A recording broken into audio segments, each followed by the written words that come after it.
जय श्रीराम. चैत्र नवरात्री निमित्त आपण श्रीराम कथा चरित्र श्रवण करीत आहोत. आजचा 8वा भाग. प्रभू रामचंद्र हा बंधू लक्ष्मणासह सीतेचा शोध करीत करीत जो निघाला तो किष्किंधेला जाऊन थांब. एके दिवशी ते उभय बंधू पंपा सरोवराच्या तीरी विश्रांती घेऊ लागले असता किष्किंधेचा राजा सुग्रीव हा वनविहारार्थ त्या वाटेने जाऊ लागला. त्या समयी राम लक्ष्मण त्याच्या दृष्टीस पडले. तेव्हा त्याच पावली तो मागे फिरला आणि घाईघाईने जाऊ लागला. याचे कारण असे की त्याचा सख्खा भाऊ जो वाली त्याचे व याचे शत्रुत्व होते. त्यामुळे वालीने आपल्याला मारण्यासाठी हे उभय धनुर्धर पाठवले असावेत असा त्याचा समज झाला. वाटेवर त्याला त्याचा परममित्र मारुती हनुमंत भेटला. सुग्रीवाने त्यास ती हकीकत सांगितली. तेव्हा हनुमंत म्हणाला, मित्रा, आम्ही चौघे पराक्रमी वानर तुझ्या पाठीशी असता तुला भिण्याचे कारण काय?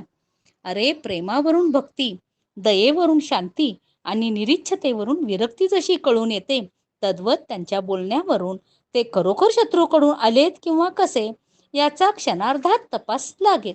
तू निर्भय राहा. मी आत्ताच्या आत्ता जाऊन त्यांचा परामर्श घेऊन येतो असे सांगून हनुमंत पंपा सरोवराकडे वळला आणि सूक्ष्मपणे निरीक्षण करीत जाऊ लागला. त्या समयी राम लक्ष्मणाच्या मांडीची उशी करून निजला होता.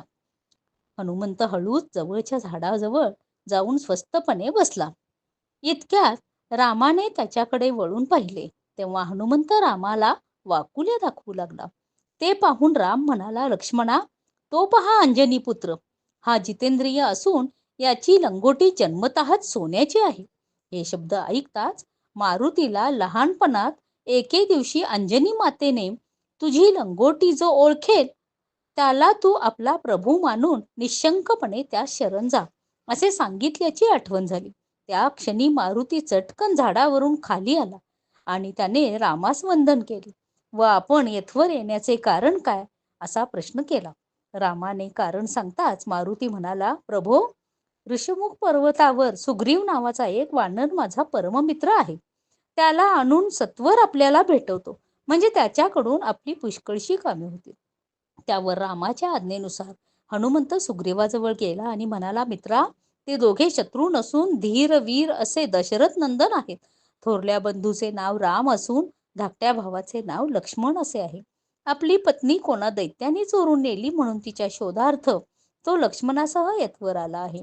तू ही पत्नी वियोगाच्या दुःखात असल्यामुळे दोघांचे जर सख्य झाले तर तुझ्या कार्यात रामापासून तुला मदत होईल आणि तुलाही त्याच्या कार्यात मदत करता येईल. हे हनुमंताचे सांगणे सुग्रीवाला पटले. यापुढे आपले कार्य सत्वर होईल या आशेने त्याला अत्यंत आनंद झाला. लगेच तो वानरसेना घेऊन रामाच्या भेटीला गेला. त्याने रामचरणी लोटांगण घातले आणि आपली समूळ कथा त्याच्या पुढे निवेदन केली. तेव्हा रामाने सुग्रीवाला, तू तिळमात्रही चिंता करू नको.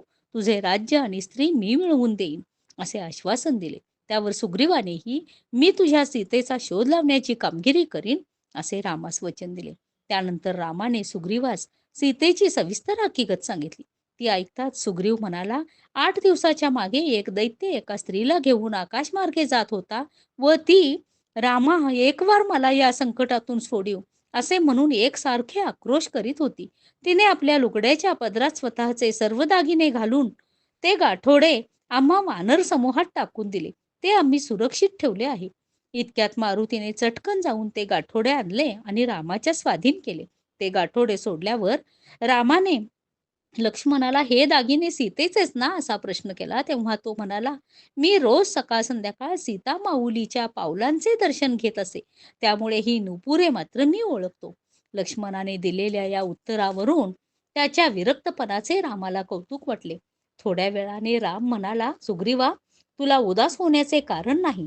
मी युद्ध करून वालीला ठार करीन आणि तुझी रुमा तुझ्या स्वाधीन करून तुला राज्यपदी बसवून त्यानंतरच मी येथून पुढे जाईन. तेव्हा सुग्रीव म्हणाला, रामा, वाली हा महाबली आहे. तुला तो आटोपणार नाही, म्हणून मीच त्याच्याशी युद्ध करतो.